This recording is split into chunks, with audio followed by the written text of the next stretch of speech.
Lorsqu'on parle de violence narcissique, la plus grande difficulté pour la victime n'est pas d'accepter la fin, mais plutôt de comprendre la tromperie du début. Le cerveau humain est programmé pour rechercher la cohérence, et c'est pourquoi la dissonance cognitive devient une prison si perverse. On regarde le monstre qui nous détruit à la fin, et on tente désespérément de le concilier avec l'ange qui nous a séduits au début. Mais la vérité crue, froide et clinique qu'il faut intérioriser est la suivante. L'ange n'a jamais existé. La phase initiale que l'on appelle la mise en miroir et la capture n'est pas une rencontre d'âmes sœurs, c'est une collecte de données. Le narcissique ne tombe pas amoureux de vous, il vous étudie. Il cartographie vos besoins, vos failles émotionnelles et vos désirs les plus profonds pour construire un avatar parfait, conçu sur mesure pour percer vos défenses. Et il le fait par le langage. Les mots sont les instruments chirurgicaux du prédateur. Analysons donc la première phase chronologique de ce cycle, l'illusion de l'attachement, à travers les verbalisations qui prouvent, une fois pour toutes, que l'affection n'a jamais été réelle. La première phrase est « Nous sommes exactement la même personne ». Lorsque vous entendez cela durant les premières semaines d'une relation, votre cerveau est inondé d'une tempête de dopamine et d'ocytocine. Vous avez l'impression d'être enfin compris, d'avoir trouvé votre reflet dans le monde. Mais, d'un point de vue psychologique et analytique, l'amour mature exige fondamentalement l'acceptation de deux individualités distinctes avec des goûts, des rythmes et des histoires différents. La fusion immédiate n'est pas du romantisme, c'est la technique du miroir. Le narcissique dépourvu d'une identité profonde et authentique prend votre peau. Il commence à aimer les mêmes groupes obscurs, à adopter les mêmes causes politiques et à simuler les mêmes traumatismes d'enfance. Le but de cette phrase n'est pas d'exprimer une connexion cosmique, mais plutôt de neutraliser votre système d'alerte. Nous sommes biologiquement programmés pour ne pas nous rejeter nous-mêmes. En se transformant en un clone de vos vertus et de vos désirs, le narcissique s'assure que toute critique à son égard soit perçue comme une attaque personnelle. Il ne vous aime pas pour ce que vous êtes, il adore la facilité avec laquelle le reflet qu'il projette parvient à contrôler ses émotions. Cette phrase est la signature d'un parasite qui vient de trouver son hôte idéal. La deuxième phrase est « Je n'ai jamais ressenti ça pour personne, tu m'as sauvé ». À première vue, c'est la déclaration d'amour ultime, la validation suprême de votre valeur. Mais si l'on fait abstraction du vernis romantique, il ne reste qu'un piège de codépendance savamment orchestré. Les personnes saines ne cherchent pas de sauveurs, elles cherchent des partenaires. Lorsque le narcissique vous place sur le piédestal du sauveur, il vous délègue en réalité la responsabilité de sa propre régulation émotionnelle. Il sous-entend en filigrane que sa stabilité psychologique est désormais votre responsabilité. Cela nourrit son ego, vous donne l'impression d'être indispensable, puissant et unique. Mais ce pouvoir est illusoire. En acceptant le rôle de sauveur, vous signez un contrat de servitude invisible. Dès l'instant où vous ne parviendrez plus à le rendre perpétuellement heureux, ce qui est inévitable compte tenu de la nature de ce trouble, la responsabilité de sa chute vous sera imputée, preuve irréfutable qu'il ne recherchait pas un amour réciproque, mais un objet utilitaire pour combler un vide chronique qui préexistait à son existence et qui lui survivra. La troisième phrase est « Tous mes ex étaient fous et violents ». Introduire ce récit dès le début d'une relation est l'une des tactiques de manipulation les plus efficaces de l'arsenal d'un narcissique. La personne empathique entend cela et ressent immédiatement de la compassion, activant son instinct de protéger et de réconforter cette victime d'un passé douloureux. Cependant, l'analyse comportementale révèle trois objectifs obscurs derrière cette phrase. Premièrement, il s'agit d'une triangulation précoce. Il réintroduit des fantômes du passé dans la relation pour créer un sentiment de compétition latente. Deuxièmement, il vous tend un piège comportemental. Pour prouver que vous n'êtes ni folle, ni violente comme les précédentes, vous devrez faire des concessions, réprimer vos propres besoins et ignorer les limites bafouées, simplement pour conserver le titre de partenaire parfaite. Et troisièmement, et c'est le plus effrayant, il s'agit d'une projection et d'un aveu de ce qu'il vous fera. Une personne capable d'aimer n'efface pas l'humanité de tous ses anciens partenaires, les réduisant à des caricatures de folie. Si le problème venait de tous ceux qui l'entourent, alors la seule constante dans l'équation de l'échec, c'est lui-même. Cette phrase prouve que le narcissique ne voit pas les gens. Il voit des objets cassés et mis au rebut. Et vous êtes le prochain sur la liste. La quatrième phrase est « Nous n'avons besoin de personne d'autre, juste de nous deux ».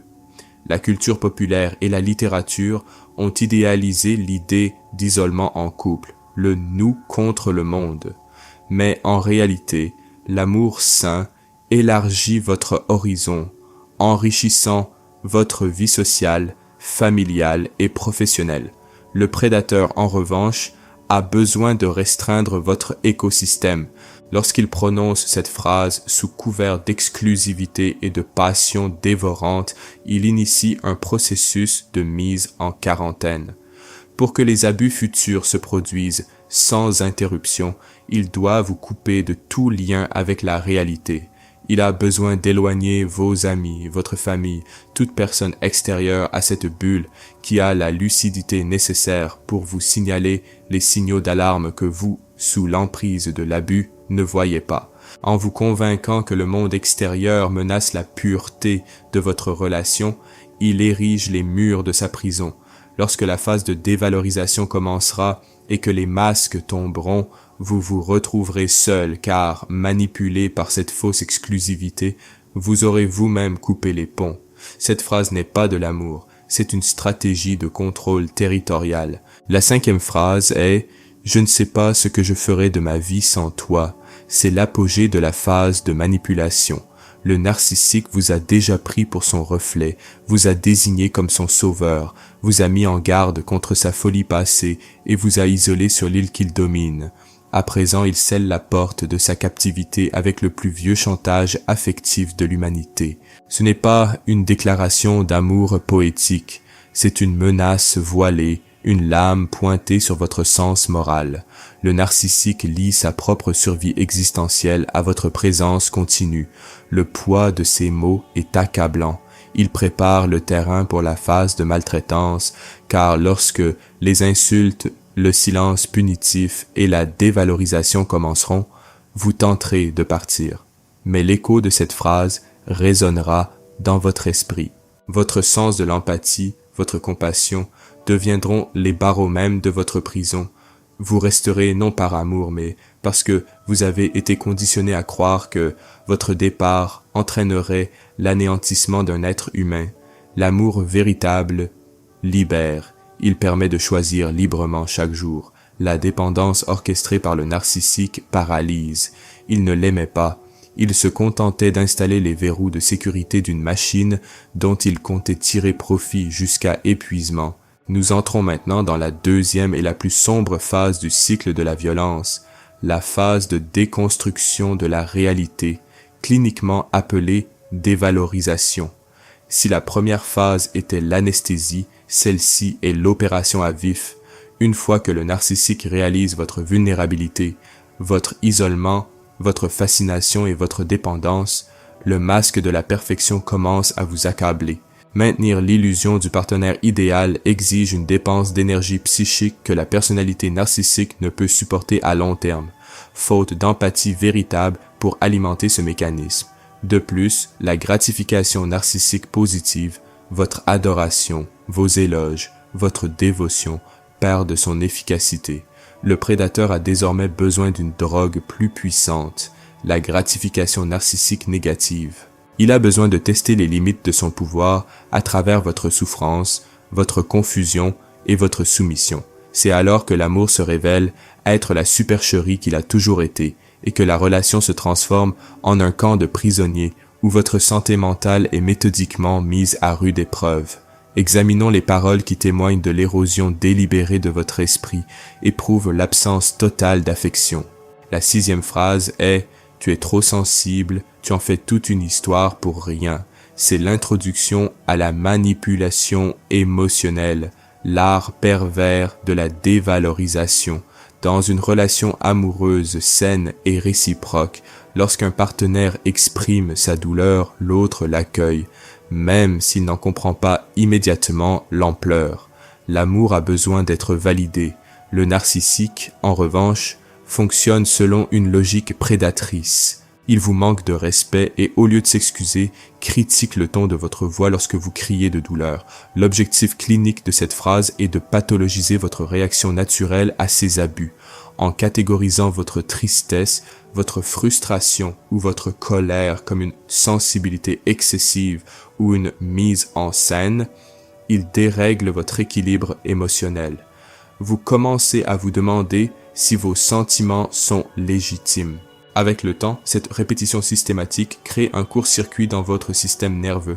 Vous refoulez vos propres émotions par peur d'être ridiculisé. Ce n'est pas une critique constructive, c'est une lobotomie psychologique. Cela prouve qu'il ne considère pas ses sentiments comme des composantes humaines à respecter, mais comme des désagréments irritants qui entravent son droit d'agir à sa guise. La 7e phrase est « Je n'ai jamais dit ça, tu deviens fou » ou simplement fou. Ici, la manipulation mentale atteint son niveau le plus structurel et destructeur. Il ne s'agit pas d'un simple oubli ou d'un malentendu passager. C'est une tactique de guerre psychologique qui consiste à réécrire l'histoire et à falsifier la réalité. Le narcissique altère les faits, nie des conversations qui ont eu lieu quelques minutes auparavant et invente des scénarios qui n'ont jamais existé, tout en vous fixant intensément avec une conviction effrayante. Le but de ce mensonge flagrant est de provoquer un état de dissonance cognitive aiguë. Il cherche à détruire la confiance que vous avez en votre propre perception de la réalité, en vos propres capacités cognitives et en votre propre mémoire. Lorsque vous perdez confiance en ce que vous voyez et entendez, vous êtes contraint de déléguer votre perception de la réalité à l'agresseur. Celui qui contrôle le récit de la réalité contrôle l'individu. Cette affirmation prouve sans équivoque que le besoin du narcissique de maintenir un contrôle absolu et l'illusion de son infaillibilité priment infiniment sur tout respect qu'il pourrait subsister pour votre santé mentale. Il préférerait vous voir interné en hôpital psychiatrique plutôt que d'admettre une erreur. La 8e phrase est « Je n'ai agi ainsi que parce que tu m'as provoqué ». Un renversement de la responsabilité à la fois chirurgicale et pervers. La psychiatrie et la psychologie légale connaissent ce phénomène sous le nom de mécanisme Darveau, déni, attaque et inversion des rôles de victime et d'agresseur. L'amour véritable et mature présuppose la responsabilité morale, c'est-à-dire la capacité d'assumer ses propres actes et erreurs. Le narcissique, structurellement immature, exige une immunité totale face aux conséquences de ses actes. S'il crie, s'il trompe, s'il détruit des biens ou s'il vous humilie en public, la faute n'incombe jamais à son dérèglement émotionnel, mais plutôt à un déclencheur que vous auriez soi-disant activé. Il fait de vous le paratonnerre de tous ces comportements déplorables. En transférant la responsabilité des abus sur la victime, le narcissique instaure une dynamique où vous marchez constamment sur des œufs, essayant d'anticiper et de contrôler votre propre comportement afin de ne pas provoquer le monstre. Il ne s'agit pas de camaraderie, mais d'un dressage par la terreur. Cela prouve qu'il ne vous considère pas comme un être cher, mais comme un exutoire pratique pour son propre chaos intérieur. La 9e phrase est « Tu ne serais rien sans moi ». Remarquez le contraste saisissant avec la phase précédente. Dans la phase 1, vous étiez le sauveur brillant, parfait et unique.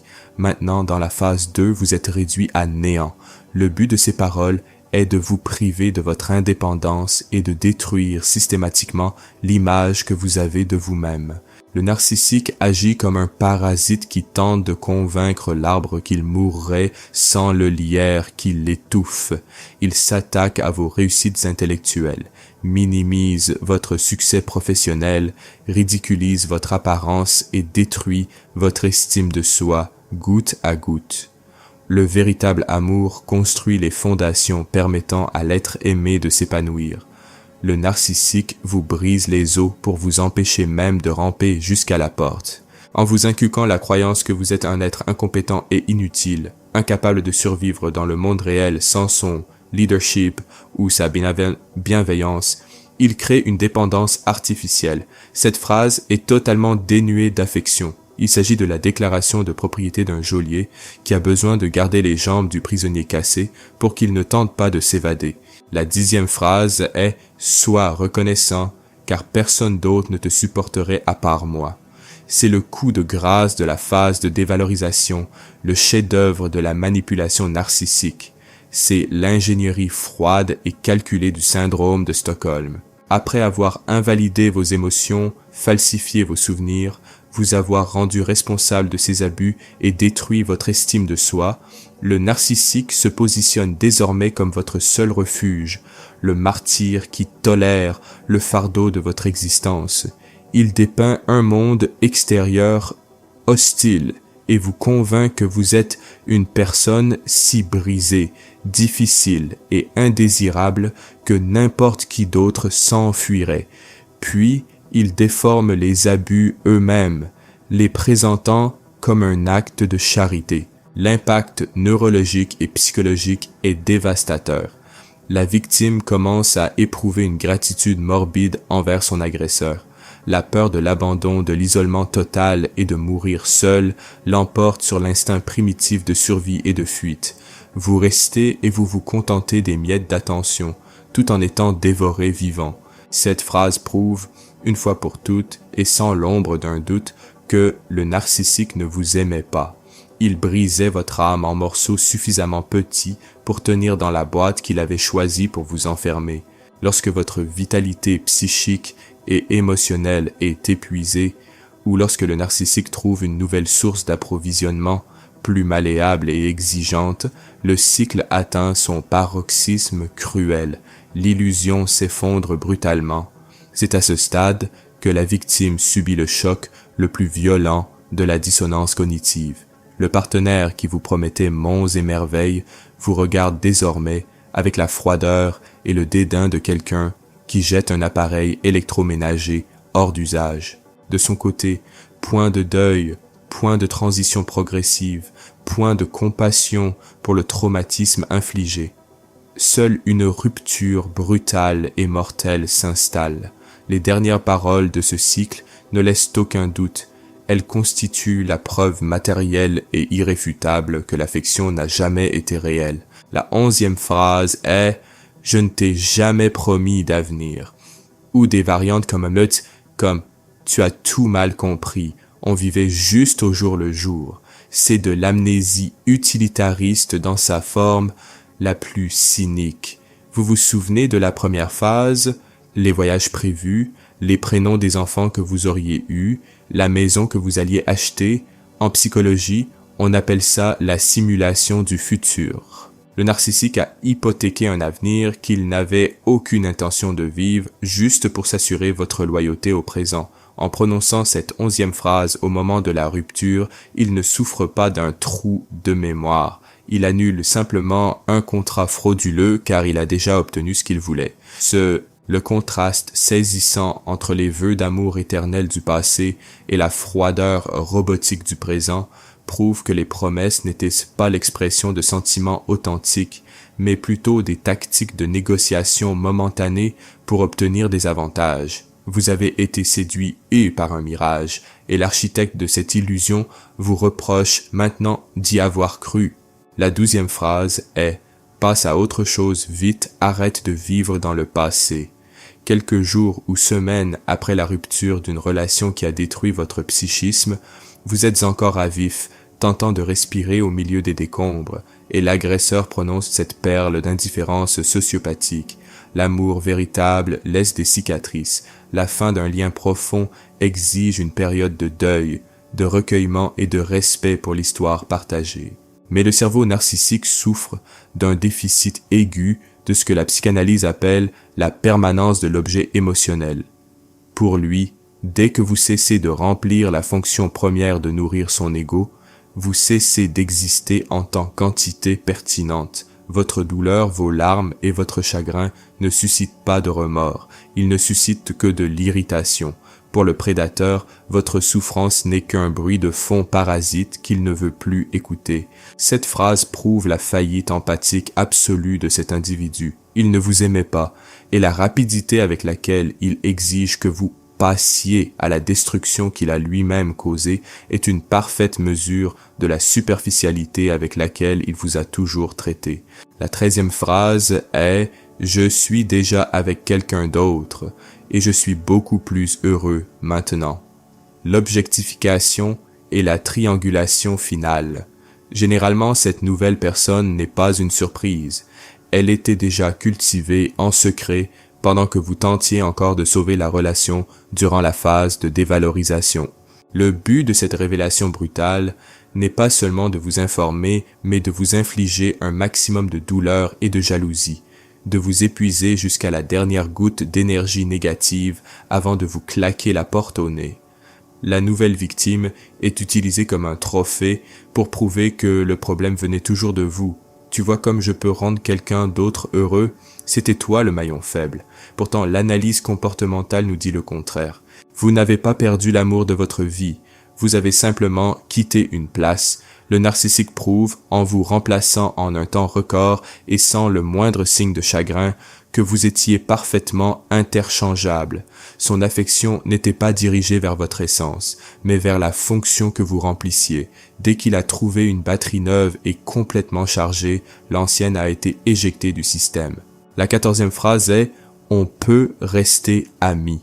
Pour une oreille non avertie, cela peut sembler mature, un désir civilisé de maintenir de l'affection, mais analysé à travers le prisme de la violence narcissique, il s'agit de la technique de l'aspirateur. Le narcissique ne souhaite pas votre amitié, sa personnalité ne favorise pas l'altruisme et l'horizontalité qu'exige une véritable amitié. Ce qu'il veut, c'est vous mettre de côté, il vous stocke. En maintenant une brèche dans la porte avec la promesse d'une amitié platonique, il s'assure l'accès à votre énergie, vos ressources, voire votre corps, pour combler un manque ou lorsque sa nouvelle source d'affection se révèle insuffisante.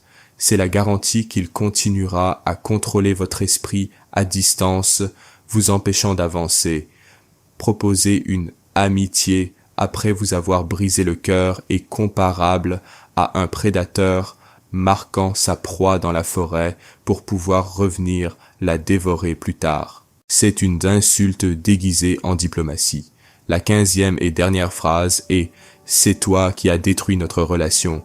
Tu ne m'as jamais aimé. » C'est l'apogée de la folie, la projection ultime.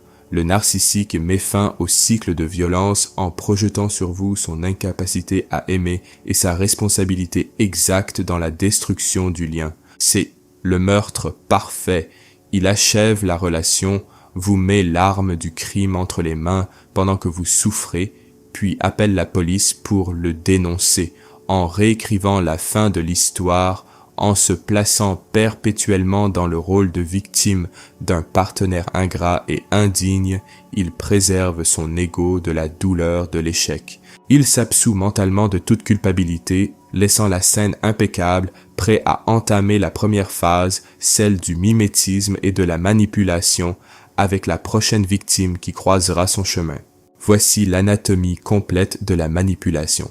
En observant ces 15 phrases tout au long de la chronologie de la relation, la dissonance cognitive commence à se dissiper. Le brouillard se dissipe. Ne vous contentez pas de guérir de la douleur d'avoir perdu un grand amour. Guérissez du traumatisme d'avoir survécu à une manipulation parfaitement orchestrée. Narcisse 360 s'achève ici. Rompez la dépendance, retrouvez vos esprits et renforcez votre empathie. Laissez un like, abonnez-vous à la chaîne et regardez la dernière vidéo qui s'affiche à l'écran.